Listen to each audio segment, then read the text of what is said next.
Boa noite, meus irmãos. Eu quero saudar a amada igreja com a graça e a paz do nosso Senhor Jesus Cristo.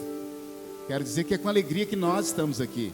Nós estamos aqui uma equipe de músicos, equipe do louvor, cinegrafista, irmão Alano, Weber, irmão que está lá na parte técnica. E nós estamos aqui para conduzir os irmãos à adoração, porque nós temos motivos para isso. Nós vivemos um tempo muito estranho em que as pessoas pensam que tudo está parado. Quero dar um exemplo aos irmãos. No mês passado, aconteceu no Brasil uma consulta nacional da década de fazer discípulos. Deus não está parado. E Ele tem mobilizado, foram mais de 100 pastores, cerca de 119 pastores, numa consulta nacional da década de fazer discípulos. Na última sexta-feira, aconteceu um evento online de 10 países. Eu tive o privilégio de participar e foi impactante sobre aquilo que Deus tem falado ao seu povo nesse novo tempo, nesse Kairós de Deus. E nós temos motivos para louvar ao Senhor, e nós vamos louvar e bendizer o nome do nosso Deus. E vamos começar esse culto de adoração, louvor e honra a Deus com a leitura bíblica em 1 Pedro, no capítulo 2, no versículo 9. E assim nos diz a palavra do Senhor: vós, ou vocês, porém, são geração eleita, sacerdócio real, nação santa, povo escolhido ou exclusivo de Deus, para anunciar as grandezas daquele que os chamou das trevas para a sua maravilhosa luz. Se vocês podem dizer amém, diga amém de uma maneira bem forte aí, crendo que o Senhor faz essa palavra com sentido aos nossos corações. É o teu povo presente, todos numa só voz, declarando que só Tu és grande. Exaltamos Teu doce nome, pelo amor, pela cruz, por Teu Filho Jesus, pois é santo. Sim, és digno de louvor e de ser adorado. És bondoso, Pai querido, dentre todas as coisas Tu és verdadeiro Senhor.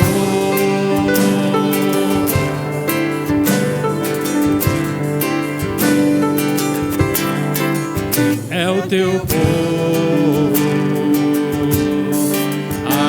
presente, todos numa só voz, declarando que só Tu és grande. Exaltamos Teu doce nome,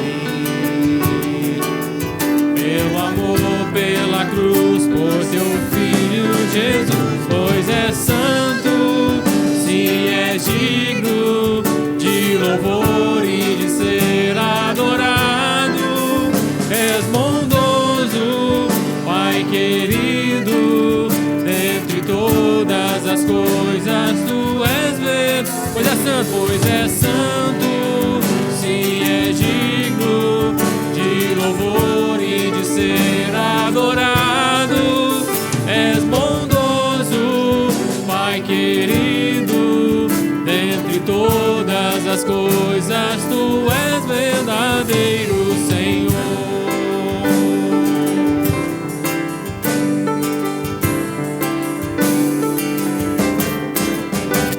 Aleluia, Deus. Pai, nós Te louvamos, Senhor. É o Teu povo aqui, ó Deus, reunido para louvar e exaltar o Teu santo nome. É a Tua igreja, Senhor, nos lares também exaltando e glorificando o Teu santo nome. Deus, que a Tua presença alcance os nossos corações, Senhor. Fala conosco, protege cada um dos Teus filhos, ó Pai. Que nenhum mal possa chegar aos Teus filhos, ó Deus. Nós clamamos e pedimos, ó Deus, porque cremos no Senhor, no Deus de Israel, o Deus de Abraão, de Isaac e Jacó. Esteja conosco, ó Pai, todos os dias e nos ajude a superar cada momento. Assim nós clamamos e pedimos em nome de Jesus. Amém. Queridos, a igreja do nosso Senhor Jesus Cristo não perdeu a visão missionária. Embora os irmãos estejam em casa, entrincheirados, nós estamos engajados na missão de conquistar Goiás. Nós vamos ter um momento missionário e eu convido o irmão Renato para falar aos nossos corações sobre a nossa campanha de missões estaduais.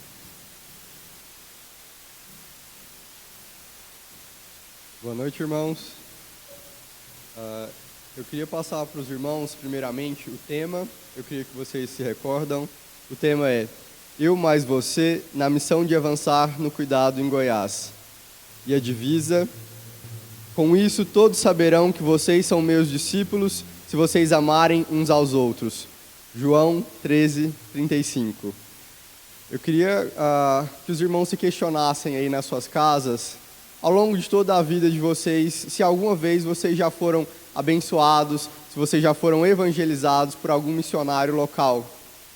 Eu já tive algumas experiências, já fui abençoado em vários momentos com uma palavra, não em igreja, mas até mesmo uma palavra pessoal para a minha vida, de missionários locais que estavam ali na minha cidade, que eles saíram da cidade deles para falar de Deus na minha, e eu fui muito abençoado.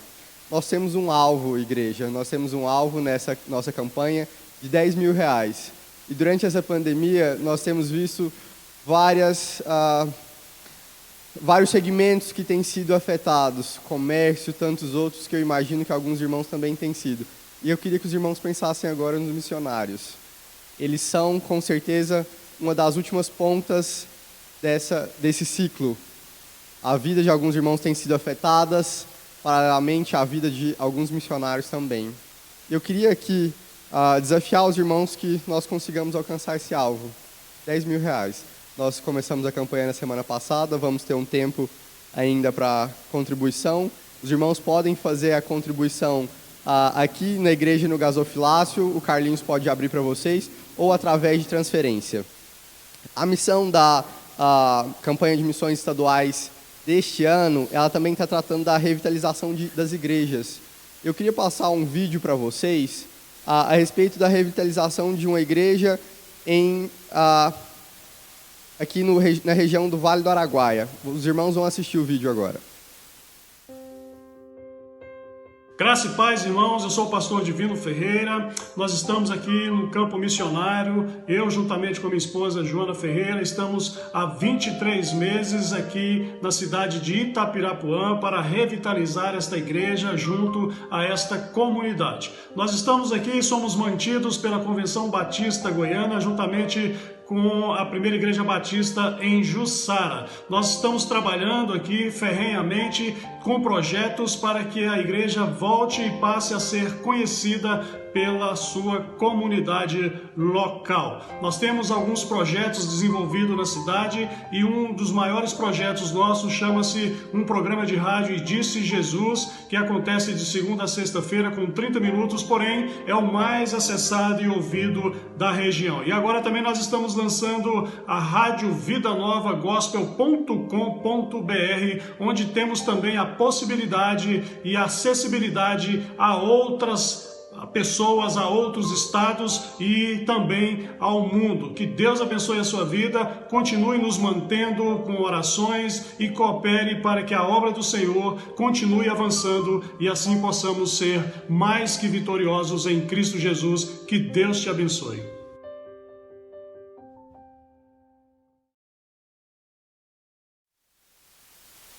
Irmãos, e também eu tenho alguns pedidos para ler e depois eu queria que os irmãos me acompanhassem em oração. O primeiro pedido é por essa igreja local, para que em tempos de dificuldades eles não desanimem e continuem a perseverar no avanço e na consolidação do trabalho nessa região do Vale do Araguaia, para que o Senhor nos direcione sempre para o centro da sua vontade, pela nossa saúde, para que tenhamos sempre à disposição para anunciar o reino de Deus.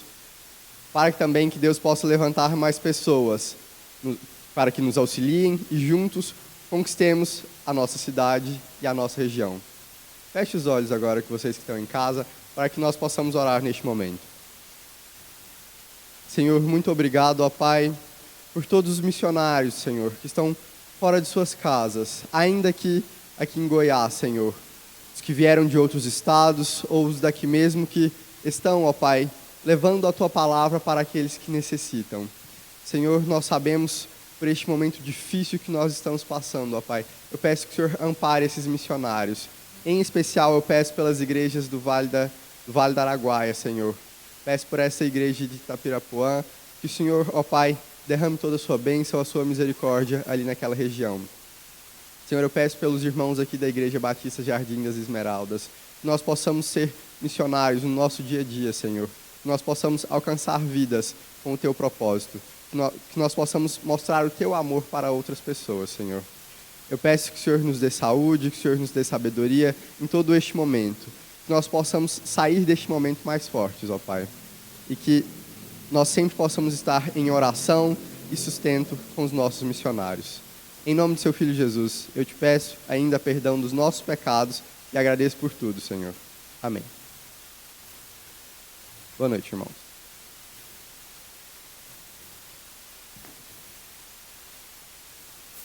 Deus seja louvado.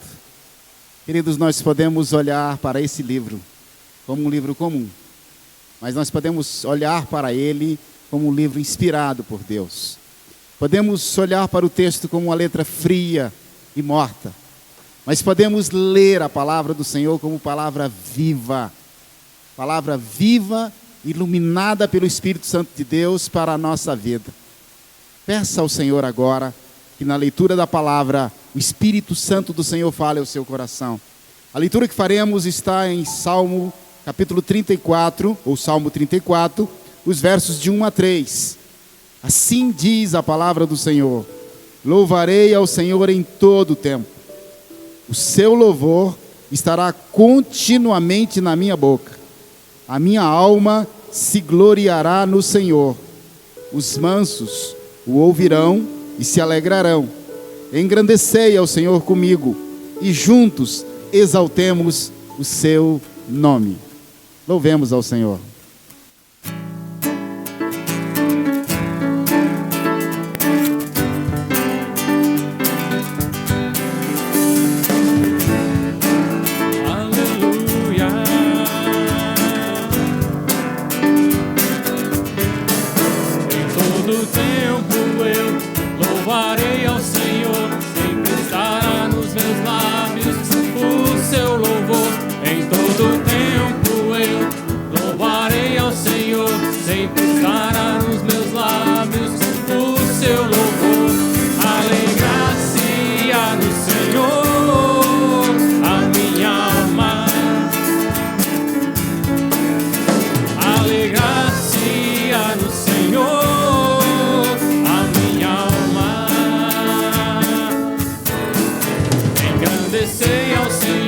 Engrandecei-o comigo e todos a uma exaltemos o nome. Engrandecei ao Senhor, engrandecei-o comigo e todos a uma exaltemos o nome. Seu glorioso nome, seu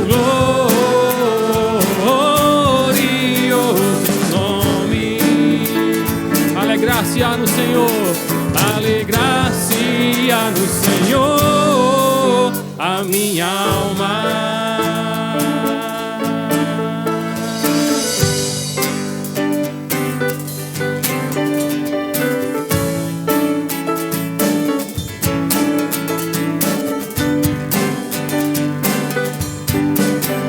Alegrar-se-á no Senhor, a minha alma.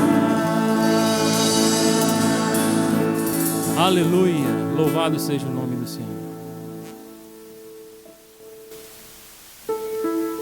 Atenção, crianças, eu preciso da ajuda de vocês aí em casa. Olhem para os adultos que estão com vocês e peçam a eles que prestem bastante atenção, porque chegou a hora especial do Ministério Infantil. Oi, Quarentina, tudo bem? Tudo bem, e você? Eu vou bem. Me conta o que você fez hoje. Hoje eu fiquei de castigo. De castigo? Mas por quê? É que eu Desobedeci a minha mãe. Desobedeceu a sua mãe, Quarentina, mas o que você fez? É que ela falou que não era para eu mexer nas coisas dela. Mas aí eu fui lá, mexi e quebrei a maquiagem dela e fiquei de castigo. Quarentina, sabe, você me contando sobre ter ficado de castigo, sobre ter desobedecido, me fez lembrar uma história que tem lá na Bíblia. Lá na Bíblia tem a história de alguém que desobedeceu? Sim. Quem? É a história do profeta Jonas. Jonas? Ele também desobedeceu a mãe dele? Jonas desobedeceu a Deus. A Deus? Nós também temos que obedecer a Deus? Sim, Quarentina. Mesmo? Mesmo temos que obedecer aos nossos pais, aos mais velhos, aos professores e principalmente a Deus. O que Jonas fez? Ele também ficou de castigo?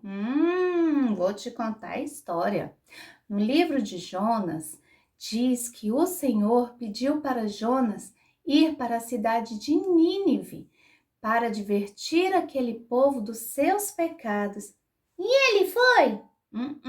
Ele, foi para outra cidade, para a cidade de Tarsis, achando que dessa forma ele estaria fugindo de Deus. Mesmo? Mesmo. Ele entrou num barco e lá ele foi velejando para outra cidade. Ele chegou até dormir no barco, achando que estava tudo tranquilo.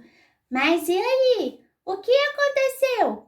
Aconteceu que começou uma grande tempestade e os marinheiros começaram a rogar aos seus deuses para que fizessem alguma coisa. Mas nada aconteceu. Nada? Por quê? Porque somente um Deus pode operar milagres. É verdade! E Jonas continua dormindo? Os marinheiros foram lá e acorda, acorda, clama ao seu Deus que faça alguma coisa. E aí, ele acordou? Acordou. E quando viu a tempestade que estava, ele falou: tudo isso que está acontecendo é culpa minha. E era culpa dele? Era. Deus estava ali falando com Jonas de que ele estava fugindo da sua presença. Mas e aí, o que aconteceu? Jonas reconheceu seu erro e pediu para os marinheiros, jogarem ele dentro do mar. A água de certo estava muito fria. Mas só assim a tempestade cessou. E aí, Jonas voltou para o barco? Sabe o que aconteceu? O quê? Um grande peixe veio e engoliu Jonas. Engoliu Jonas? Porque ele caiu na água? Ai, meu Deus do céu! E agora? Comeu Jonas? Acabou a história. Esse peixe foi enviado pelo Senhor e esse peixe guardou a vida de Jonas. O peixe foi o castigo de Jonas. Eu não sei, Quarentina, mas eu sei que Jonas ficou 3 dias e 3 noites dentro da barriga daquele peixe. E nesse tempo, ele teve tempo suficiente para pensar no que ele estava fazendo. Então, ele orou e pediu perdão para o Senhor. Viu? Eu falei que o peixe era o castigo dele, igual minha mãe fez comigo. Me deixou sentada no banquinho para pensar se o que eu tinha feito era certo. Igual o peixe com Jonas. Tá bom, Quarentina. E depois que passou o tempo do castigo, o que aconteceu? Aconteceu que o Senhor ordenou que o peixe cuspisse Jonas. Lá na praia, ele ficou todo babado? Pode ter sido. Mas o Senhor falou com Jonas pela segunda vez, mandando ele ir para a cidade de Nínive falar com seu povo. E agora ele foi, né? Porque depois de um castigo desse, não é possível que ele temou de novo. Dessa vez, Jonas foi e quando chegou lá, grande parte da cidade se arrependeu. Eu acho que foi quase a cidade inteira. Mesmo? Nossa! Então, meu Deus, quantas pessoas! Quanta coisa boa aconteceu, né? Quarentina, quando nós obedecemos, muita coisa boa acontece. Mas quando desobedecemos, não é legal, não. Se Jonas tivesse obedecido ao Senhor na primeira vez, talvez ele não teria passado por essa terrível experiência. Eu acho que eu tô aprendendo muita coisa com essa história, sabia? Se eu obedecer a minha mãe, eu não vou ficar de castigo e vai ser muito melhor para mim. É verdade. E Deus, ele nos chama também para obedecê-lo, sabia? É mesmo? Se lermos a palavra do Senhor, lá diz que todos nós devemos levar a palavra de Deus. Eu vou ter que ir para Nínive? Não, Quarentina, você não precisa ir para Nínive. Na verdade, aonde Deus mandar você ir, seja na escola, seja no vizinho, seja aonde você estiver, você deve levar a palavra do Senhor. Mas se o Senhor escolher você para enviar para algum outro lugar do mundo, o mundo é grandão, né? É bem grandão, mas o nosso Deus é muito maior. Se Ele me mandar, eu vou sim. Isso mesmo, porque eu quero ser obediente a Deus. E você? Você também quer obedecer a Deus? Quarentina, eu quero. Eu também. E eu espero que todos nós podemos ser obedientes a Deus. Um grande beijo. Um grande beijo. Tchau.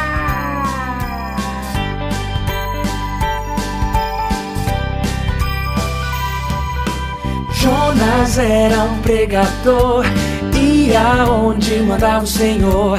Mas um dia desobedeceu, foi pra outra cidade contra o que disse Deus. Jonas era um pregador, ia onde mandava o Senhor. Mas um dia desobedeceu, foi pra outra cidade contra o que disse Deus. Ele desceu pro porão do navio, lá se deitou e dormiu tão tranquilo. E uma tempestade forte começou. Mesmo assim o pregador fujão não acordou. Jonas, acorde! Por que você não clama ao seu Deus? Estamos afundando! Ai, que tempestade! Isso é tudo culpa minha. Eu estou fugindo de Deus, desobedecendo o que Ele me pediu. Podem me jogar no mar, eu sei que as ondas vão parar, e só assim todos vocês ficarão salvos. Jogaram Jonas no mar, e um grande peixe engoliu. E Jonas girando na barriga do bicho, entendeu que não obedecer só dá nisso. Jogaram Jonas no mar, e um grande peixe engoliu. E Jonas girando na barriga do bicho, entendeu que não obedecer só dá nisso.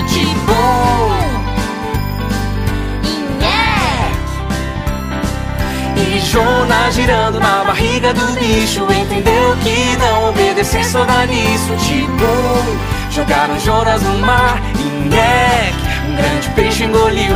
E Jonas girando na barriga do bicho, entendeu que não obedecer só dá nisso.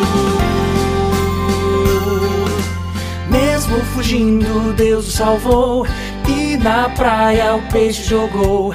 Jonas logo se levantou, pregou e na cidade tanta gente salvou. Deus seja louvado por esse tão especial momento.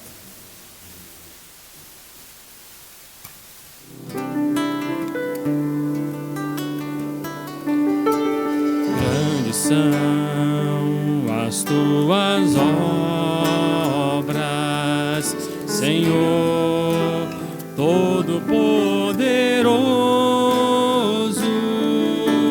justo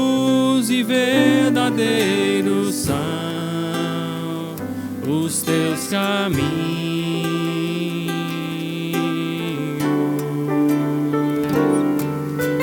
Grandes são as tuas obras, Senhor Todo-Poderoso. Justos e verdadeiros são os teus caminhos.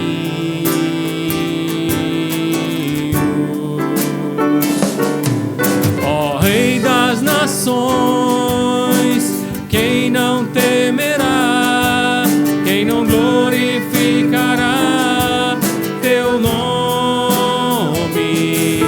Ó Rei das nações, quem não te louvará, pois só teu nome é santo. Ó Rei das nações, quem não temerá, quem não glorificará teu nome? Ó Rei das nações, quem não te louvará, pois só teu nome é santo.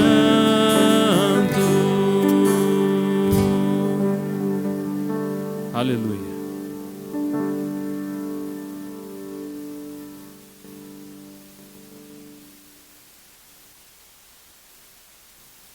Vocês se lembram do que eu falei há poucos minutos sobre este livro? Nós não podemos olhar para ele apenas como um livro antigo, com sabedoria. Temos que olhar como palavra do Senhor, que traz uma mensagem viva e atual aos nossos corações. Prepare o seu coração agora. Boa noite, irmãos. É um privilégio participar deste culto e tenho certeza que Deus vai usar todas as partes restantes para a nossa edificação. Convido a todos para acompanharem os textos indicados, está na programação. Eles se encontram em Mateus 6, 19 a 21 e 6, 25 a 26. O irmão pode acompanhar ali na sua tradução. Então, o que nos diz a palavra? Não acumulem para vocês tesouros na terra, onde a traça e a ferrugem destrói, e onde os ladrões arrombam e furtam. Mas acumulem para vocês tesouro no céu, onde a traça e a ferrugem não destrói, e onde os ladrões não arrombam nem furtam. Pois onde estiver o seu tesouro, aí estará o seu coração. Continuando no verso 25. Portanto eu digo, não se preocupem com a própria vida, quanto ao comer ou beber, nem com seu próprio corpo, quanto ao que vestir. Não é a vida mais importante que a comida e o corpo mais importante que a roupa? Observem as aves do céu, não semeiam, nem colhem, nem armazenam em celeiro. Contudo, o Pai Celestial as alimenta. Não tem vocês muito mais valor do que elas? Eu gostaria que os irmãos depois lessem este capítulo 6 até o verso 34. E eu quero dar uma tarefa para cada um. Procurar encontrar os argumentos que Jesus tem contra a preocupação, contra a ansiedade. Se vão olhar detalhadamente, vai encontrar no mínimo 7 argumentos. E eu vou falar de 2 só para incentivar a busca. Primeiro, Jesus diz que é inútil se preocupar. Então veja bem, e basta cada dia o seu mal. Então nós não temos que estar preocupados com o dia de amanhã. Leiam então este texto. Tenho certeza que cada um vai tirar um ensino, uma aplicação para a sua vida. Que Deus assim continue nos ajudando a viver os ensinos dessa sua palavra.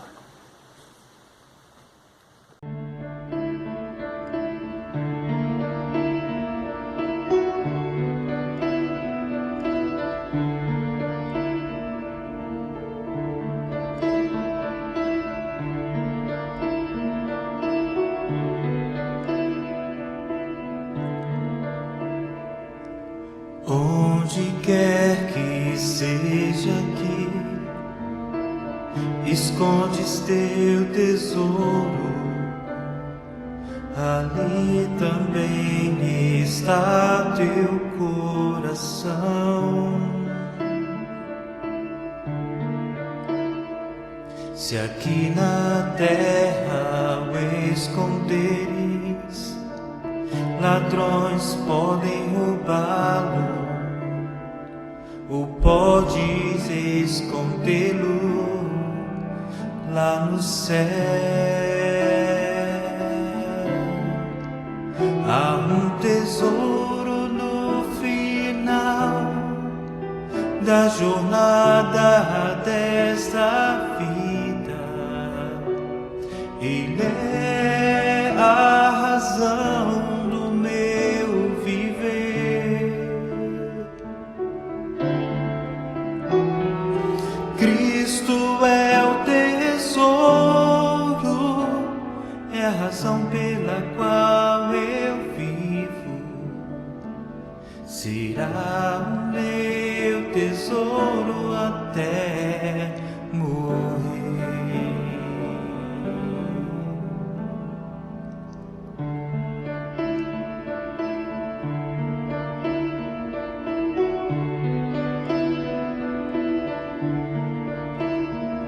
Se pensas hoje onde vais, ou qual será o caminho, existe um mapa para todos nós. Se nós o lermos e o seguirmos, onde ele indica, não nos perderemos, só temos que escolher. Há um tesouro no final da jornada dessa vida. Ele é a razão do meu viver. Cristo é o tesouro,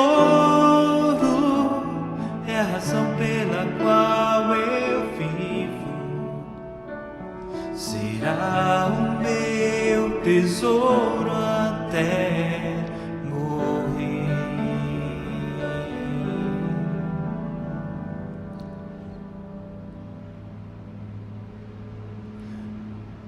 Há um tesouro no final da jornada dessa vida.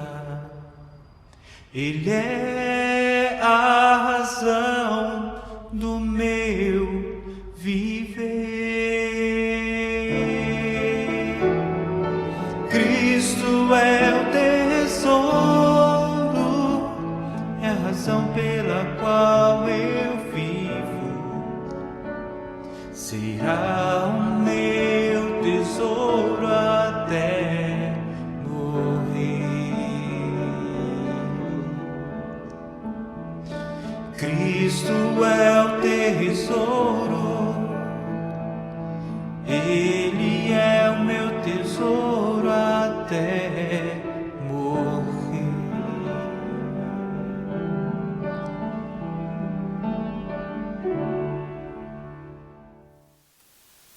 Irmãos, nós temos sempre a oportunidade de contribuir com os nossos dízimos e as nossas ofertas. Você pode anotar aí ou tirar uma foto da tela com o número da conta da igreja, fazer o seu depósito e enviar para o tesoureiro o comprovante da sua contribuição. Ou pode vir até o templo a partir da terça-feira e aqui com o irmão Carlinhos, no horário comercial, fazer a entrega do seu dízimo e da sua oferta. E nós vamos louvar e bendizer o nome de Deus por essas contribuições. Mas eu quero convidar o pastor Elias, que é o nosso mensageiro da noite, para que venha à frente. Eu quero orar consagrando dízimos e ofertas, mas quero também orar pela vida do mensageiro do Senhor. Quem assistiu o culto pela manhã, percebeu que nós comentamos que aqui na igreja, até por recomendação da nossa liderança, e em cumprimento à legislação e às boas práticas da saúde, temos tomado todos os cuidados de distanciamento social. É importante que a igreja saiba disso. Nós estamos cuidando dos irmãos e cuidando também uns dos outros. Vamos orar, agradecendo a Deus pelo suprimento da casa do Senhor, consagrando dízimos e ofertas e pedindo ao Senhor em favor do servo do Senhor que no abrir da palavra falará aos nossos corações. Oremos, irmãos. Deus bondoso, nós consagramos a Ti dízimos e ofertas, porque compreendemos, ó Deus, que é tudo Teu, e compreendemos que o Teu povo apresentou diante de Ti parte daquilo que o Senhor tem confiado a cada um de nós. Recebe, Senhor, a nossa adoração desta forma. Faze, Senhor, que haja sabedoria na aplicação desses recursos. Recebe esse culto, ó Deus, no nome do Senhor Jesus.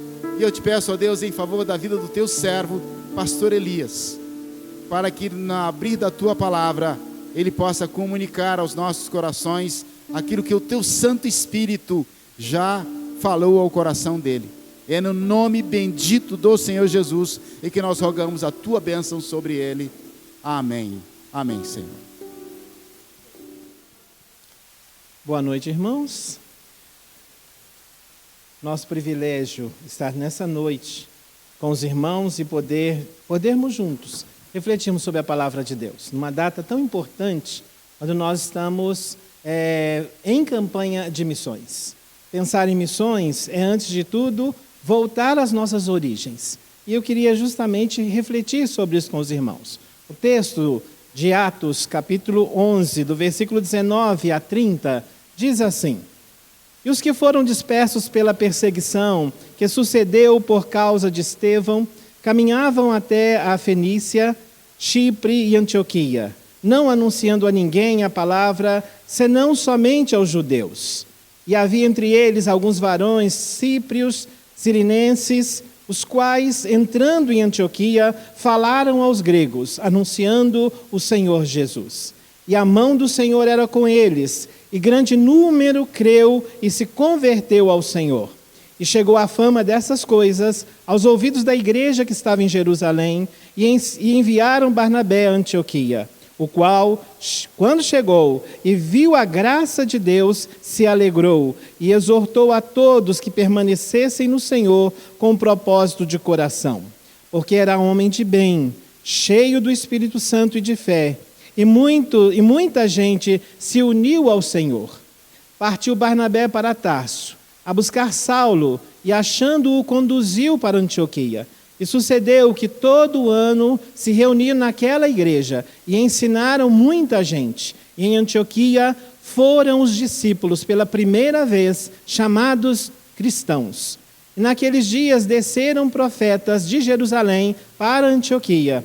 E levantando-se um deles, por nome Ágabo, dava a entender pelo Espírito que haveria uma grande fome em todo o mundo. E isso aconteceu no tempo de Cláudio César. E os discípulos determinaram mandar, cada um, conforme o que pudesse, socorro aos irmãos que habitavam na Judéia. E o que, com efeito, fizeram, enviando aos anciãos por mão de Barnabé e de Saulo. Que o Senhor aplique a sua palavra no nosso coração. Bom pensarmos no nosso papel enquanto igreja do Senhor.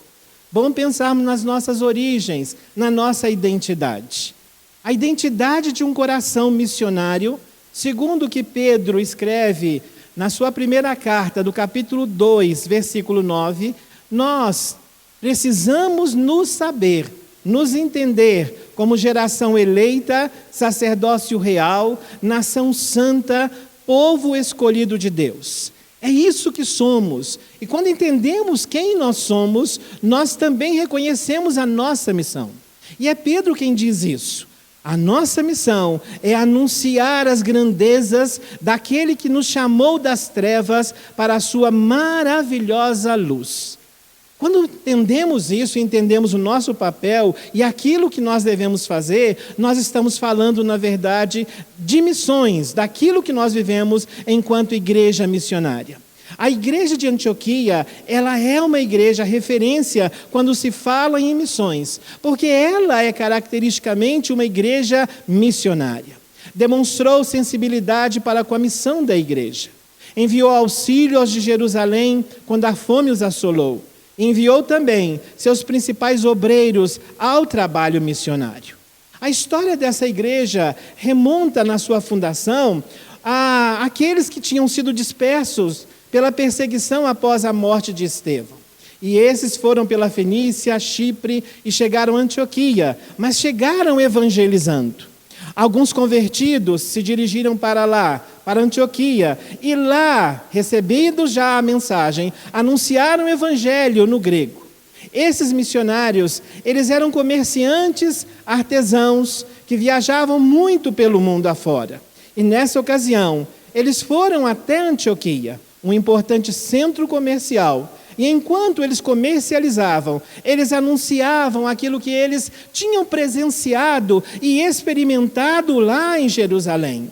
E eles viram naturalmente, se viram como profissionais, mas também como alguém que estava na mão de Deus para fazer a obra de Deus.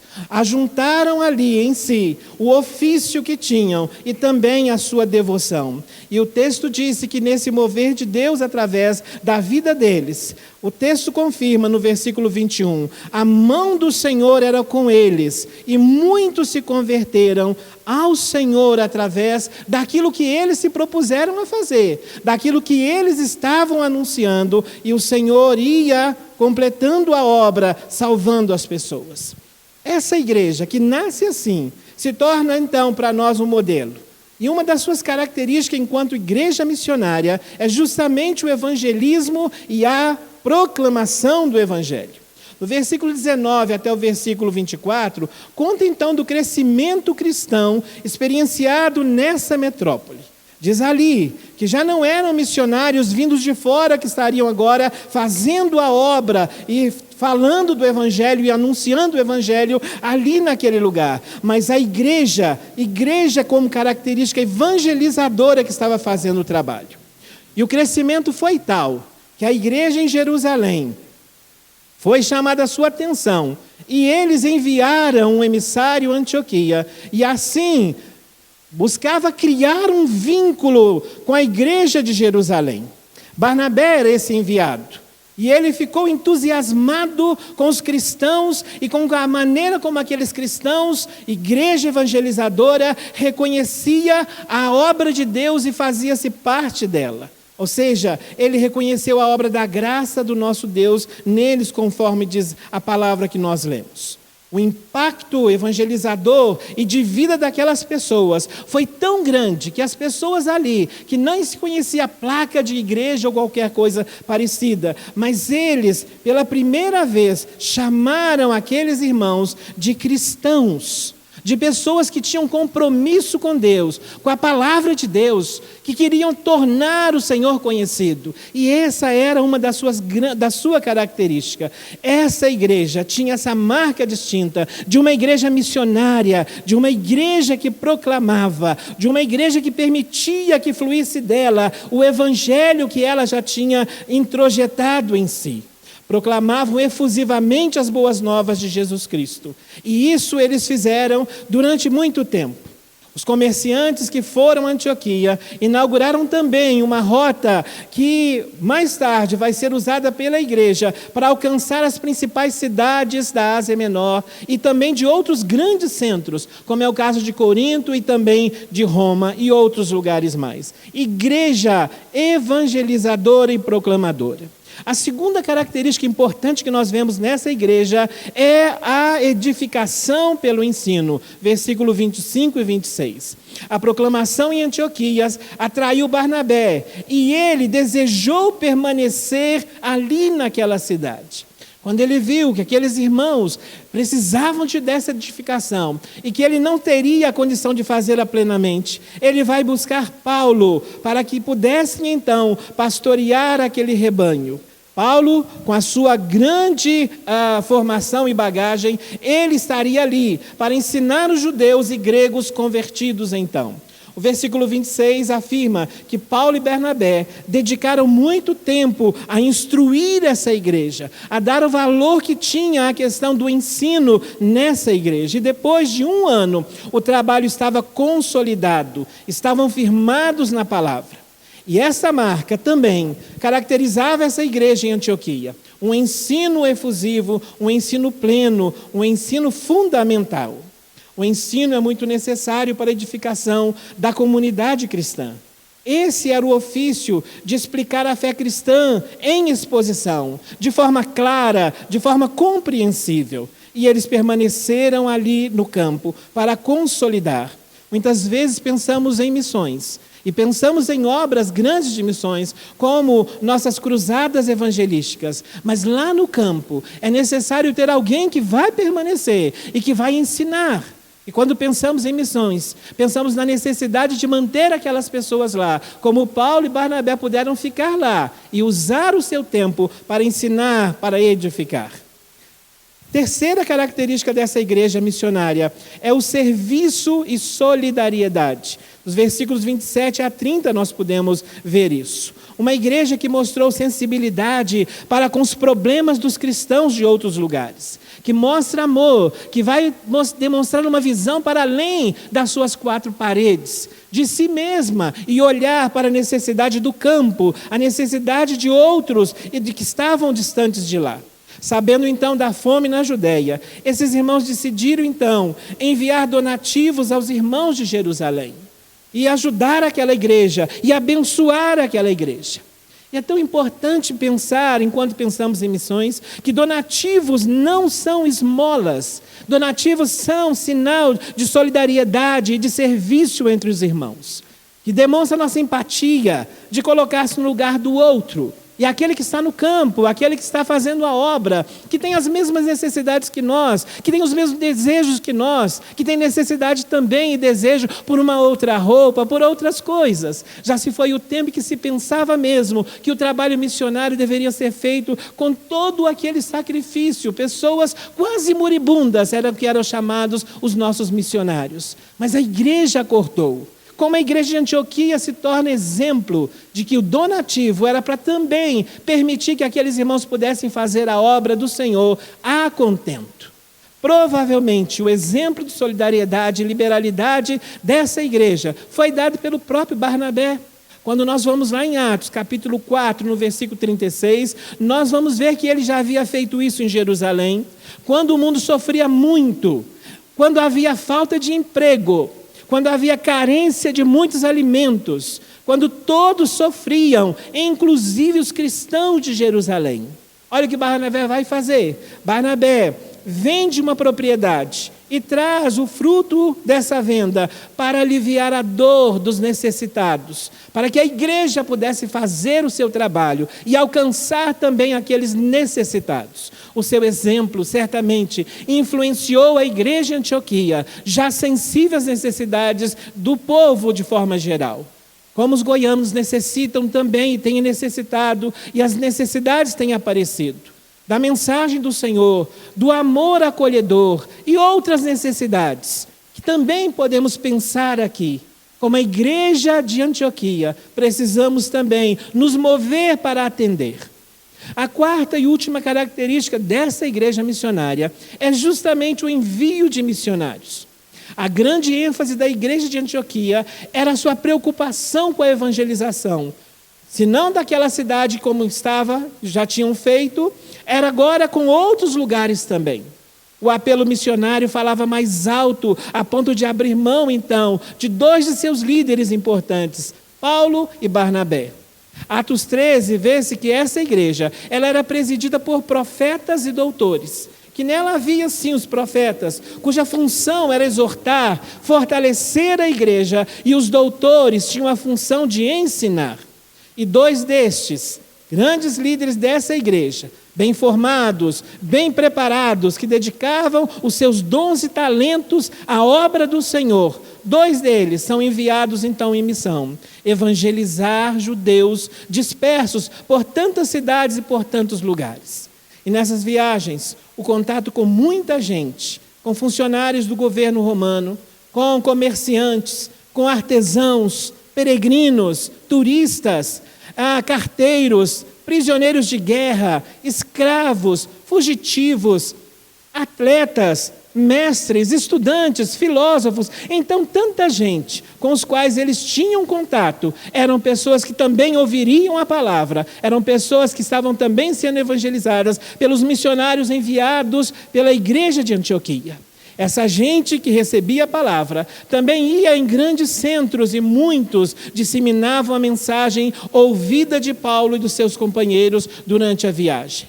E como rotas comerciais passavam por grandes centros e portos, para lá foi que Paulo se dirigia também para evangelizar aquelas comunidades e também estabelecer comunidades cristãs. Tinha essa estratégia missionária. Portanto, essa é uma igreja importantíssima, uma igreja que nos inspira, uma igreja que serve como base para que nós possamos pensar missões, realizar missões, nos envolver em missões. Antioquia talvez tenha sido o berço do livro de Mateus. Alguns estudiosos dizem isso. Mateus ele é considerado, então, um manual de missões. Capítulo 10 é considerado o sermão missionário, onde Jesus envia os seus discípulos, mas também ensina-os a como deveriam fazer ou como deveriam agir. Nesse sentido, o livro de Mateus, ele foi escrito num período de ruptura na sinagoga judaica. A tendência daqueles que tinham saído, porque isso provoca a saída de judeus cristãos das sinagogas. E a tendência inicial da igreja a que Mateus pertencia era de fechar-se. Era de formar agora a sua sinagoga particular, de voltar-se para dentro de si. Mas o que vai falar muito alto nessa igreja é o apelo missionário. E é esse apelo missionário que fez essa igreja se abrir. Uma igreja chamada para fora, uma igreja que vai para fora e abrir-se para a saída de missionários e também para a recepção de novos membros. E como temos visto isso? Um verdadeiro organismo se renova. E esses aqui se abriram para que eles pudessem multiplicar, mas também se abria para receber outros novos que se uniriam e poderiam fazer o trabalho, continuar a fazer o trabalho. Assim vê-se que o projeto dessa igreja estava ligado à sua experiência de comunidade aberta. Uma comunidade totalmente aberta, aberta para receber novos convertidos de qualquer nacionalidade, raça, cor, ou seja, uma igreja missionária que contempla todos os povos. Aberta também para enviar seus líderes em busca de outros, de gente que precisava conhecer as boas novas do Evangelho e que eles sabiam que eles eram pessoas que queriam e que deveriam levar a mensagem do Senhor a outros lugares. Nesses anos que tenho passado nessa igreja, tenho tido a satisfação e a honra de trabalhar com o pastor Aldimar, que tem uma visão missionária, uma visão de abertura, uma visão de buscar outros.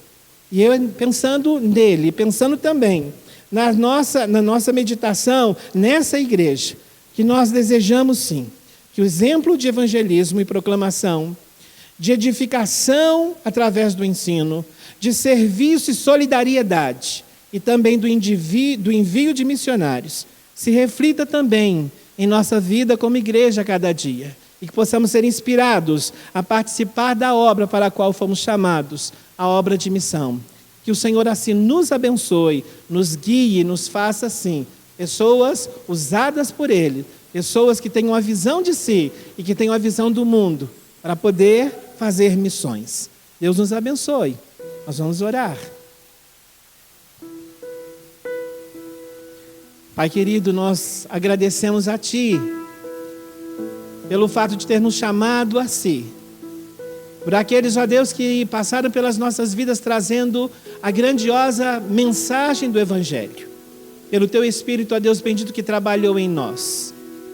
Mas também, ó Deus, obrigado pelo privilégio que nós somos como povo Teu, de termos, ó Deus, também o privilégio de levar a Tua palavra além. Fica conosco como povo do Senhor. Desperta em nós e levanta em nós um verdadeiro espírito missionário para continuarmos a Tua obra. E nesses tempos, ó Deus, de distanciamento, que nós possamos ver, ó Deus eterno, a nossa obra missionária no nosso condomínio, na nossa vizinhança, Senhor, naqueles com quem nós temos contato. Que possamos, ó Deus, viver plenamente a Tua palavra e o verdadeiro espírito missionário de alcançar outros, de anunciar a todos as maravilhas daquele que nos chamou das trevas para a Sua maravilhosa luz. É a nossa oração com louvor que fazemos em nome de Jesus. Convidamos os irmãos para a oração final, a bênção apostólica.